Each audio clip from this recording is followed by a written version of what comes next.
Hello all. I welcome you to the most awaited session on stem cell and placental banking. Hope my voice is audible. If it is audible, type YES in the chat box, please, so that I can proceed further. Yes. Thanks for your confirmation. Okay. Since many new parents did not know much about the stem cell preservation and its importance, I wish to arrange an awareness session on the same, exclusively for the beautiful moms of Bum to Cradle. Because I always believe that time once lost is lost forever. I want all kids to be safe and protected. And parents should be aware of the proven research done with respect to stem cell and placental preservation. So, yeah, investing in stem cell banking is definitely your choice, but I would say awareness is must for all the parents. We have Dr. Abhijit MD Pathology from ReeLabs along with us today during the auspicious month of July, which is usually considered as cord blood awareness month. Okay, so here he is going to give us the knowledge and clear all your doubts about stem cell and placental preservation. ReeLabs is one of the pioneers in the country for stem cell preservation. Most moms from Bum to Cradle have preserved their stem cells and placenta with ReeLabs, and they're all very happy with their quick processing and storing it in a hygienic atmosphere, which is very, very important. So thank you so much, sir, for accepting our invitation to take a free session for a bunch of moms from Bum to Cradle. So thank you so much for being here tonight. Over to you, Dr. Abhijit.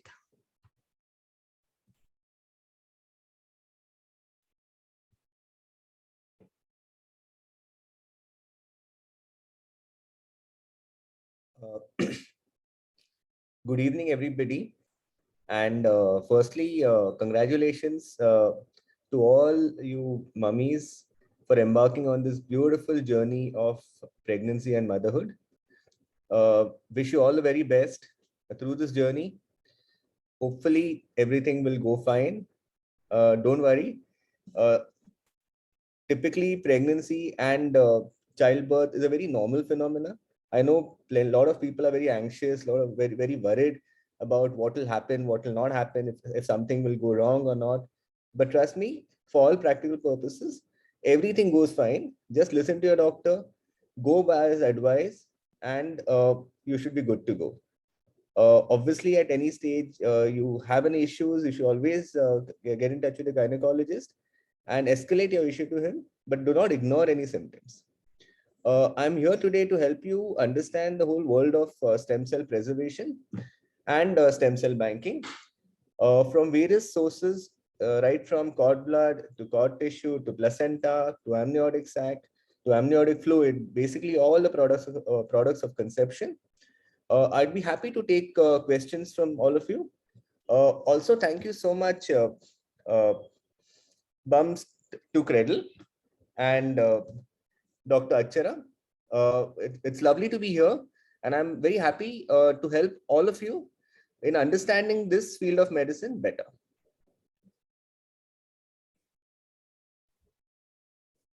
We have few questions from our mom, sir. So I'll just start with Shruti Kuruseti. Actually, she's not available right now. She is yet to join, but still we anyways have the recording also. We can share it in the group.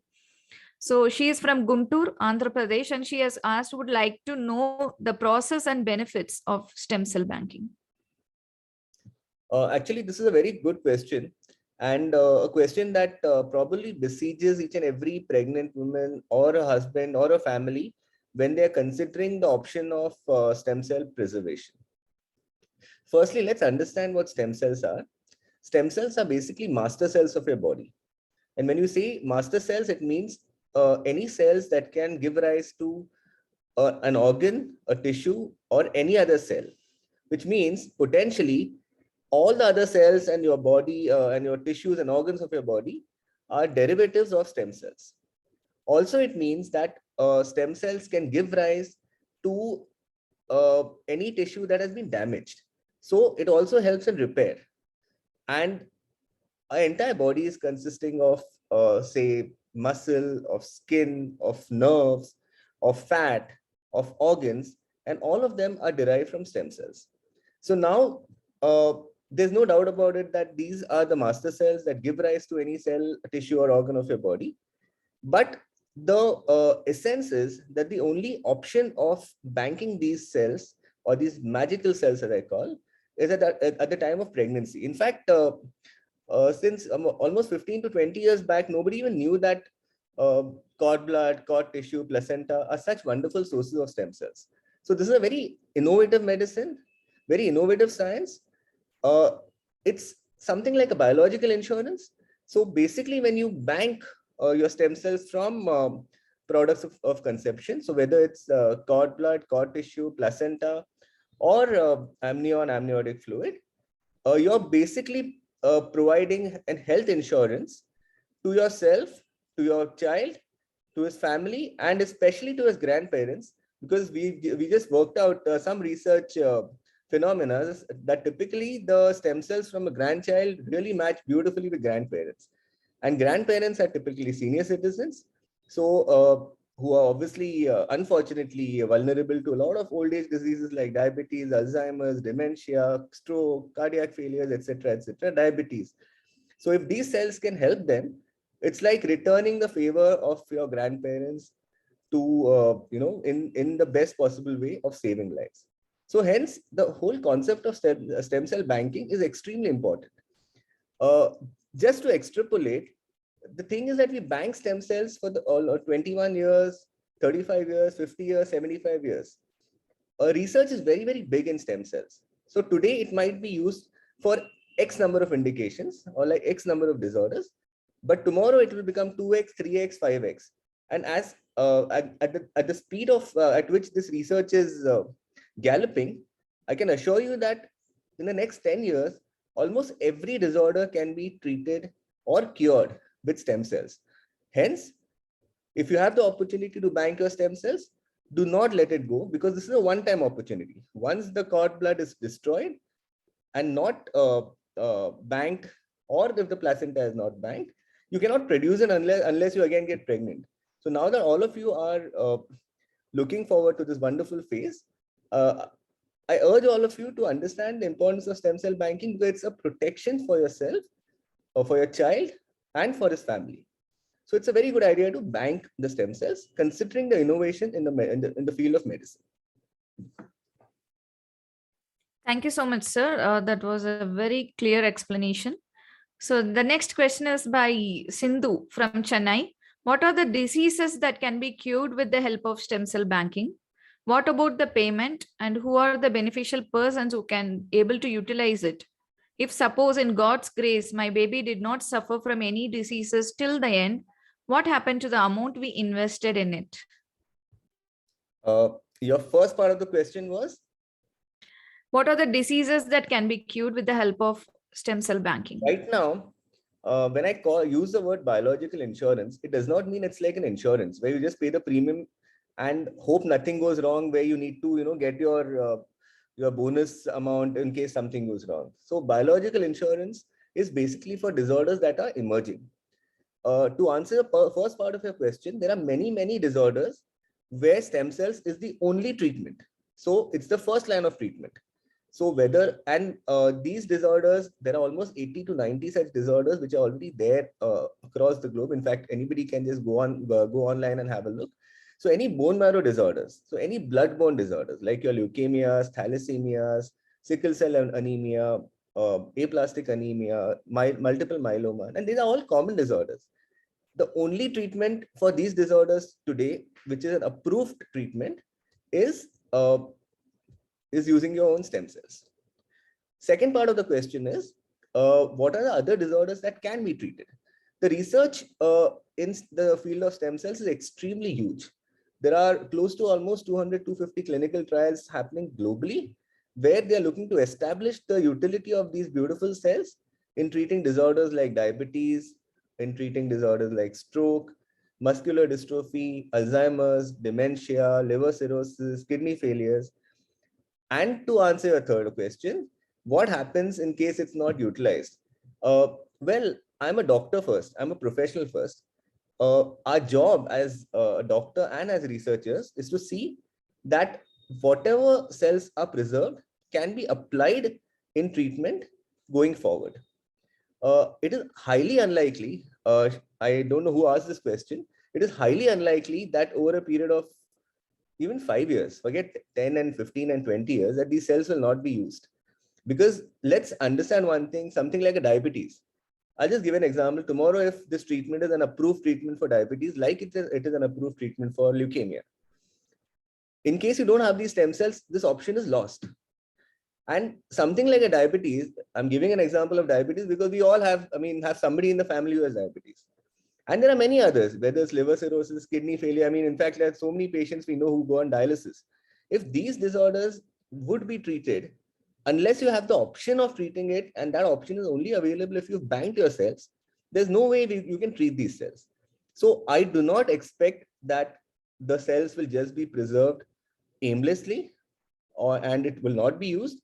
It will definitely be used. The question is when. Thirdly, for something which is a biological insurance and all encompassing with respect to treating wide variety of disorders, I don't know. I don't get into the charges because that is not my core competency. I am a doctor first. It is worth the price that you're paying because the kind of protection you're giving yourself, your family, is intangible. Fine. Even I have heard that hair transplantation can also, it helps in hair transplantation as well, right? Sir? Yes, in fact, we are doing, we have a patent. I have a, in fact, it's not yet approved, but it's going to get approved very soon. We have approved, good you asked me this question. It's on a lighter note. We have a patent on 3D multiplication of hair using stem cells, for which we are using autologous hair follicle stem cells. At the base of all your hair, there's something called hair follicles. Those hair follicles are very rich in stem cells. So what we look to do is we extract stem cells from the hair follicle. We amplify the number because the quantity is very low. We grow the hair in a petri dish. So it's in vitro, which in vitro is outside, in vivo is in the body. So we grow this hair and then they can be easily transplanted. So typically in a hair transplant, what happens is it's just like hair from the back of your head are put in front of your hair. So it's not hair transplant, it's hair replacement. So what happens to people who have very less hair, very scanty hair? So with this technology, even if people have about say 1,000 hair or 500 hair, even 100 follicles can give rise to over 2 and 3,000 hair follicles, which can be transplanted like an easy hair, conventional hair transplant. So that is in vitro hair multiplication. So even people who are completely bald, there is hope for them to have their head full of hair. That's a great thing. Next is Shilpa from Bangalore. Okay, this is for me. What type of foods I need to eat in 5 months? So I would recommend you to make sure to have a lot of protein-rich food for proper development of baby. Also include foods rich in fiber, calcium, and have green leafy vegetables, fruits, and stay well hydrated. That's all you need. Again, the next one is Raina from Mumbai, and she is feeling nervous because it's her first pregnancy. So please don't be nervous. Please be positive and happy.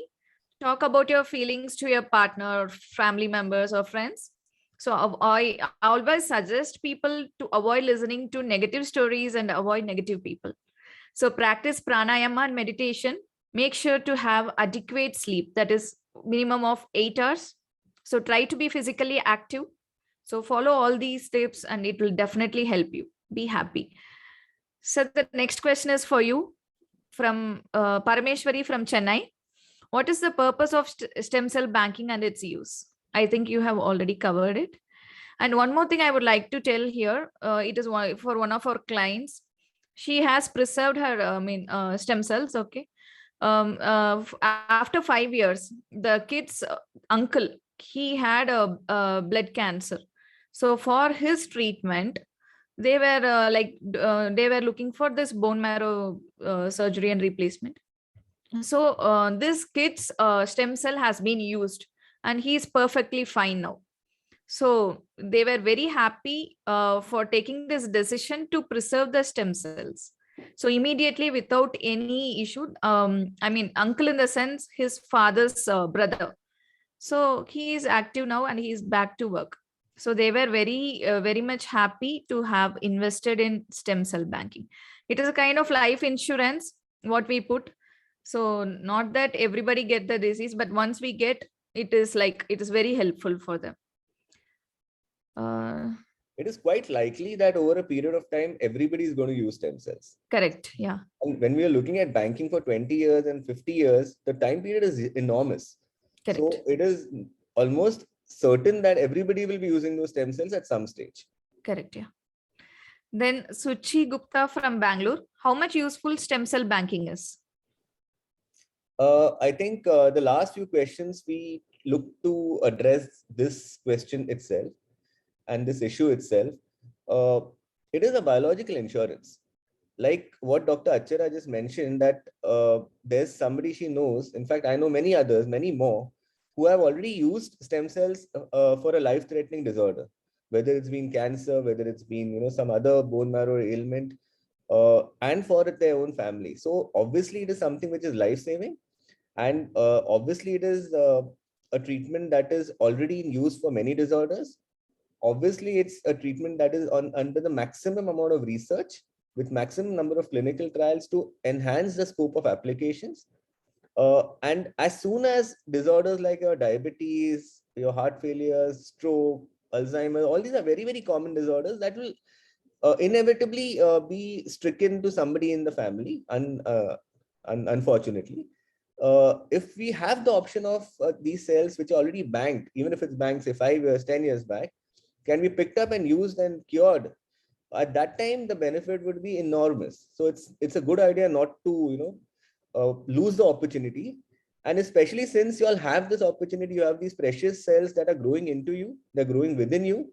So after delivery, it can either be wasted, it can either be thrown, or it can either be preserved. So I strongly urge everyone to look to preserve these precious cells.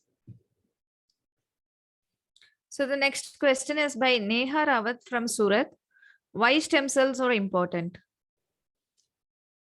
Because stem cells are the master cells, Neha, and stem cells can give rise to any cell, tissue, or organ. I'll give an example.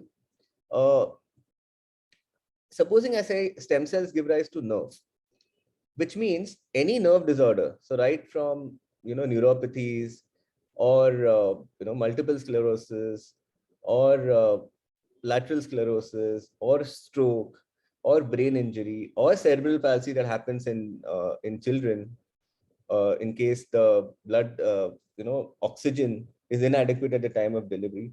So all these are nerve disorders. So if there is a cell that can give rise to nerve, which means you can cure it, because there's no other option where nerve can be just regenerated.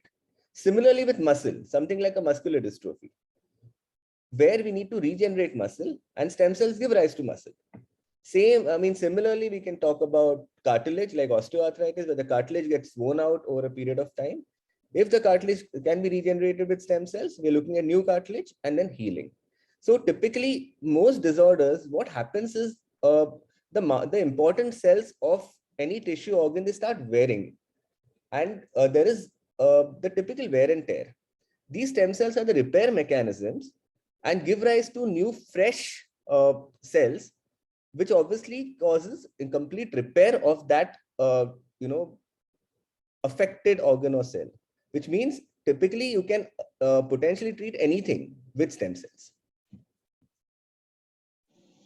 Thank you so much, sir. Next question is by Surbhi Mehta from Nagpur. Importance of cell preservation. I think it's the same question which you have addressed now. Okay, and then I'll just add one thing with respect to importance. See, I would have not been as gungo about the essence of stem cell preservation if it was preserving it for a very short period of time. Which means if I would have said I'm preserving it for, say, like a blood bank. I have multiple blood banks in Mumbai. If sort of said, I'm preserving it for say 30 days or 60 days or 90 days or maybe 1 year, it's not good enough, because there's not too much that's going to change in the next 1 year. But what we do is we preserve these cells in liquid nitrogen. In liquid nitrogen, what happens is that the cells go to sleep. We call a state of senescence, where the cells go to sleep. They can be kept in the sleeping state for years, decades, centuries, theoretically. So which means even if after 40 years, there's a treatment for a condition, God forbid, that you are having or somebody else in the family has it, we can always wake up these cells and then use it for a successful transplant. So that's why the difference in stem cell preservation from any other tissue preservation is you can bank it for under liquid nitrogen conditions for very, very prolonged period of time. When that happens, the chances of using those cells are magnified to quite an extent. Great. Thank you, sir. I have some problem with my video, so I couldn't turn it on. The next question, the Shweta Pimpri from Nagpur, she just want to know about the session. The next question is by Meghna from Chikmagalur. How should we behave when we are pregnant? Be as a normal, a normal person. There is nothing special you have to do. Okay. Apart from that, you can practice some meditation, pranayama, and have a healthy diet, and that is more than enough during pregnancy. Sir, one more question from my end. People from my group are scattered all over India. So, if, for example, in Tamil Nadu, if someone wants to, do the stem cell preservation, so how did you are based out in Mumbai? So, how quick will it reach Mumbai, and what are the, how much is the connection which you have? Immediately will they reach the hospital? So, whom to contact and all those things? See, that's a very important question, and it's essential that all mothers are reassured that the sample in transit is in good hands, in safe hands, and by the time it reaches the lab, it's in the best or the most optimum condition. So what we have done is we have tie-ups with the main courier, all the major courier companies. We have our own people at most prominent locations across India. These people will handhold the entire process of collection at the maternity home. And as soon as they get the kit box full of the material that they needed to collect, they get in touch with the courier company and ensure that the cells, or rather the material, is sent to us within about anything between 2 to 6 hours of collection. In fact, within 2 to 4 hours of collection. Now, from anywhere in India, Bombay is very, very well connected. So it's unlikely that there's even an overnight wait for these cells to come to India, to Bombay. And with respect to Mumbai, we have our laboratory, which is a huge setup, one of the largest setups in Asia. And this is very, very close to the airport. So whatever time the flight lands, the air cargo, as we may call it, we have people at the airport to pick it up and bring it to our laboratory within almost half an hour, not even half an hour, because it's that close to the airport. In fact, we selected a place which was close to the airport and in the green zone.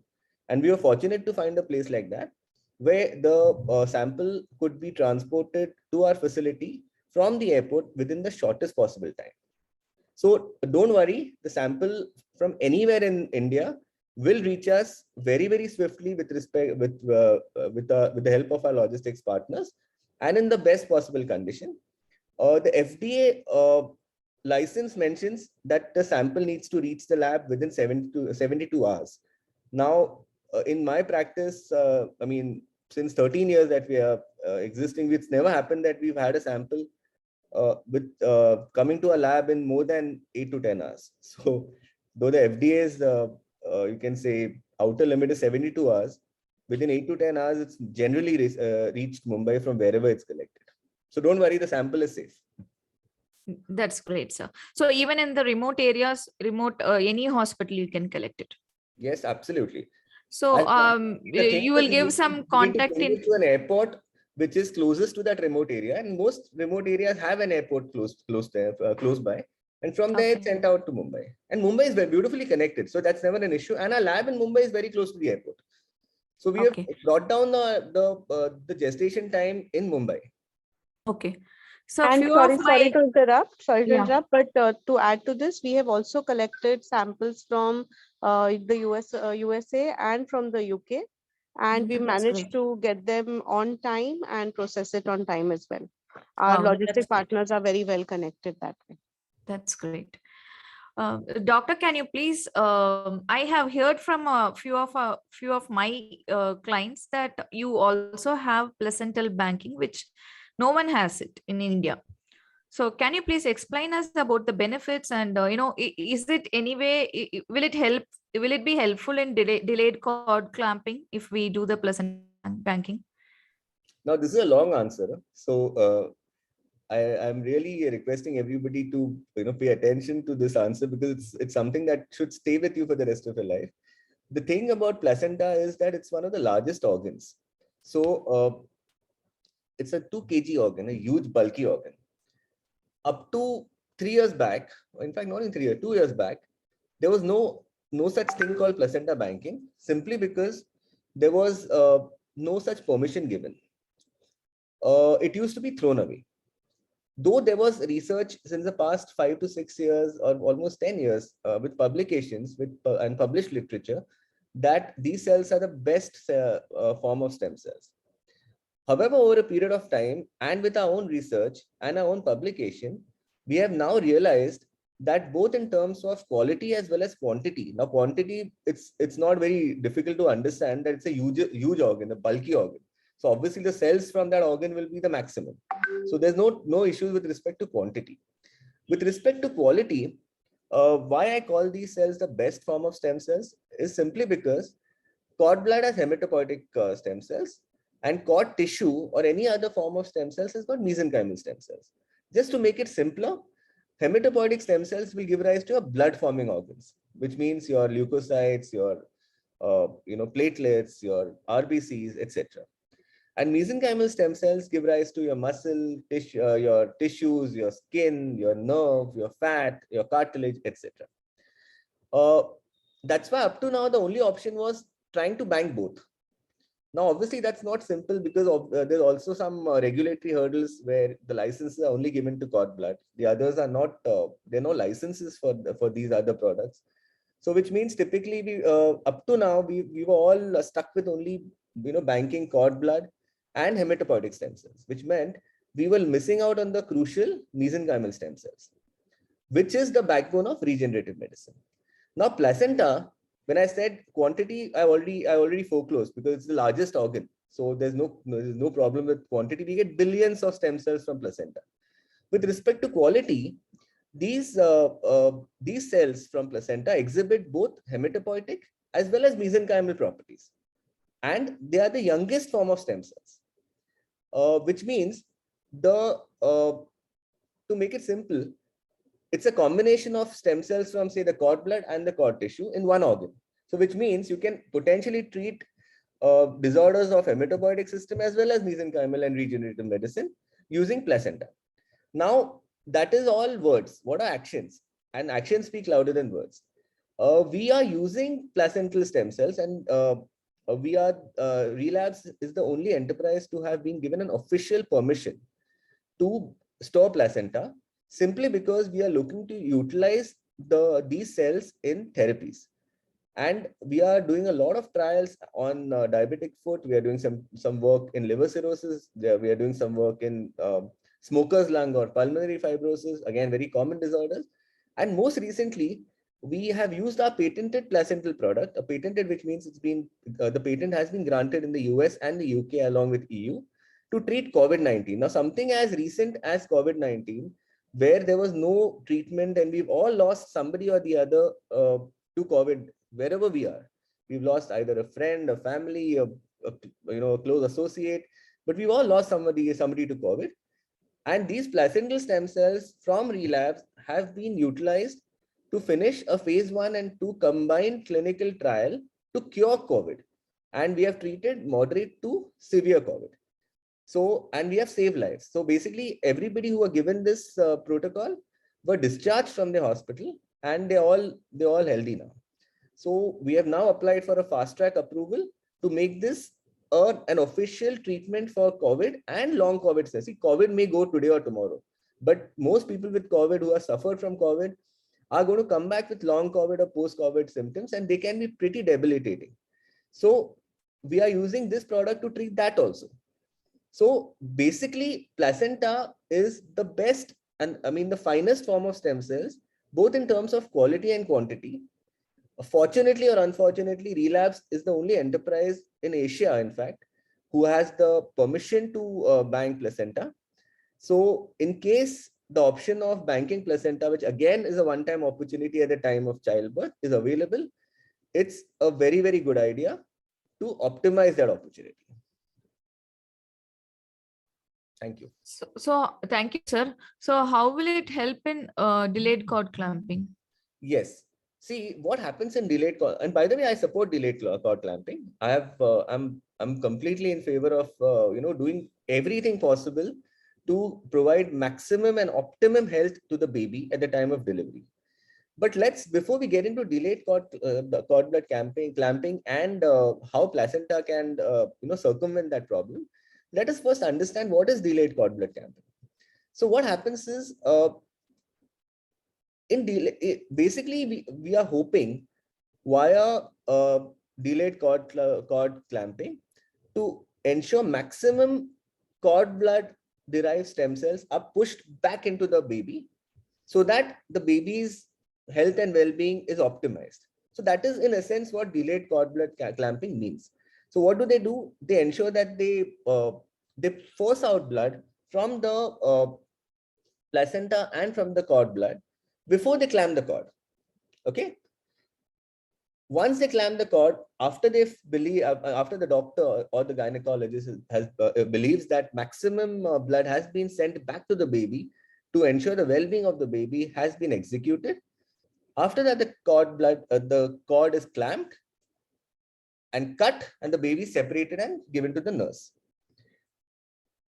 Now I have two solutions to these issues. Number one is whatever remaining blood after the cord blood clamping and after the delayed cord blood clamping and after the blood has been pushed back to the maximum limit to the baby has been accomplished, we would like to collect whatever remaining blood in the cord, in the umbilical vein. That is good enough for us with respect to cord blood collection.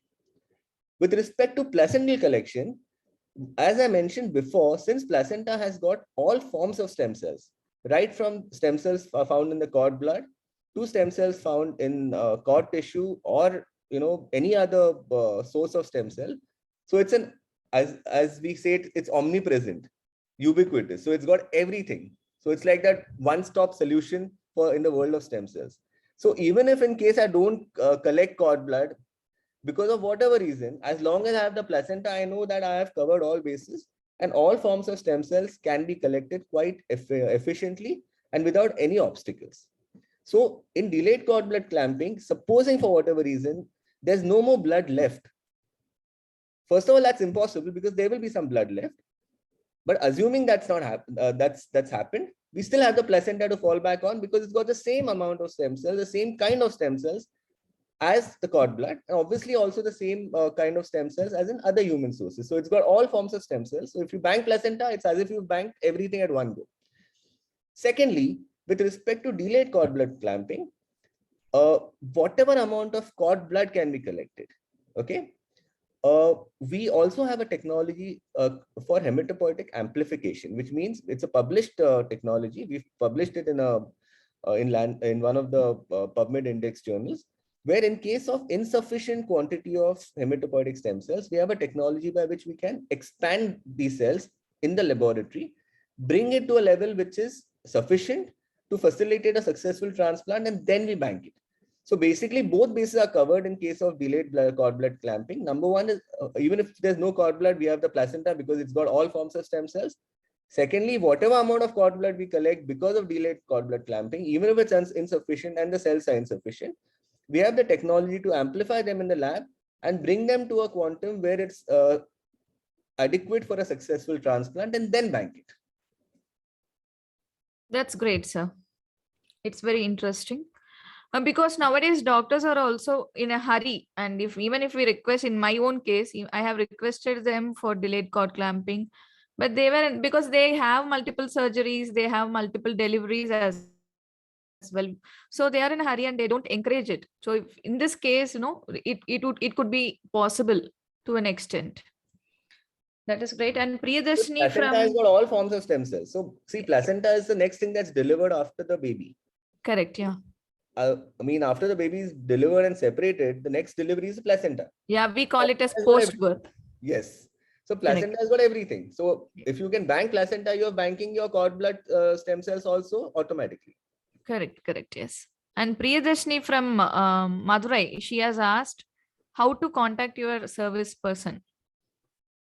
I think there's somebody else from my Maybe team, admin, yeah. yeah, who will Yeah, be we the have right put all person to the respond to. information. Sorry, we put all the information in the chat box. And Dr. Achra, I will send you a full message with all our details. You can post it on your WhatsApp group as well. Sure. Will you provide the recording? Because many people are Yes, busy yes, with their office work and they couldn't attend the yes, yes. session. They're asking for the recording as well. Yeah. Sure. We will provide the recording as well. Not a problem. Sure. And one more question from Neha. She has asked, if we preserve stem cells, does it help to save maternal family diseases as well, just like kids' grandparents? In fact, I mentioned this at the very beginning as a preamble to this session, that curiously, we are, even as researchers and doctors, we are looking to understand why this happens. But the stem cells from babies, they match their grandparents, both sides, maternal as well as paternal, better than the parents. And which actually is a blessing in disguise, because generally grandparents are senior citizens, or at least, in the older age group, the geriatric population, which obviously makes them vulnerable to a lot of diseases. So if these cells can help them, we are actually giving them a wonderful health cover, and a wonderful gift from a grandchild to the grandparent. Generally it's the other way around, but there's an opportunity here that something can be done from by the grandkid up to the grandparent.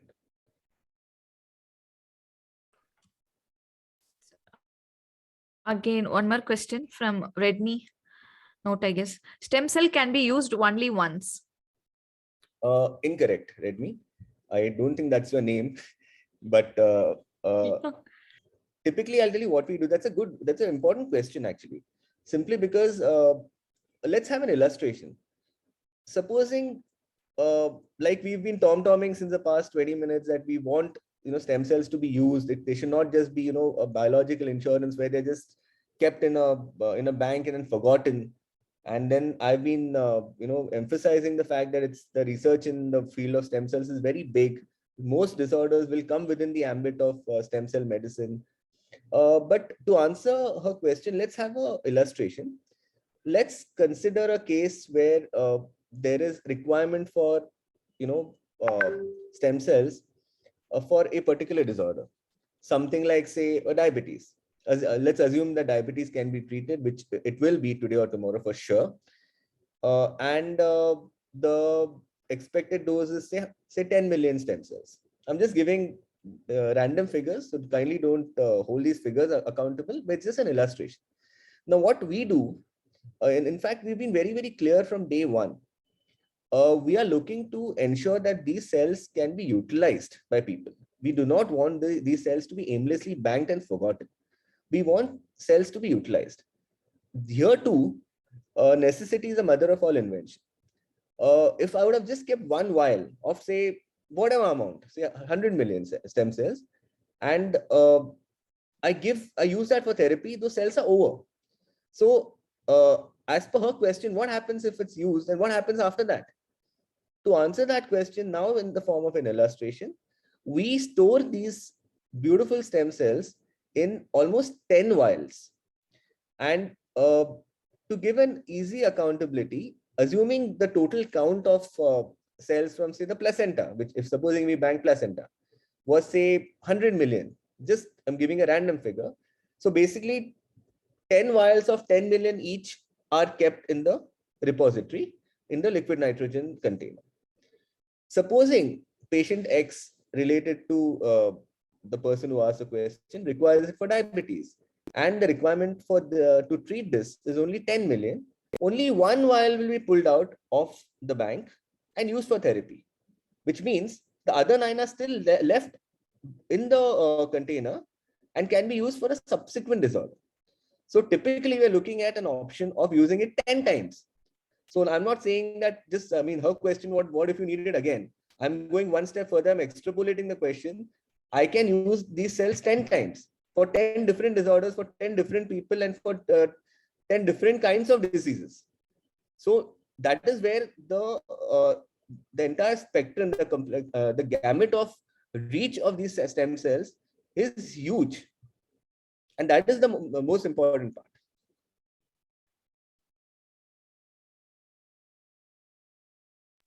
Yeah, thank you so much, sir, for I such a hope detailed yeah. explanation. So we are done with the Q&A. That was indeed a great information session, Doctor. You have explained everything in such an amazing manner. So hope everybody here found it very useful and informative. I even, if you could send us the recording, I will share it with in my group of 100 moms. And I hope everybody will be benefited from this informative session.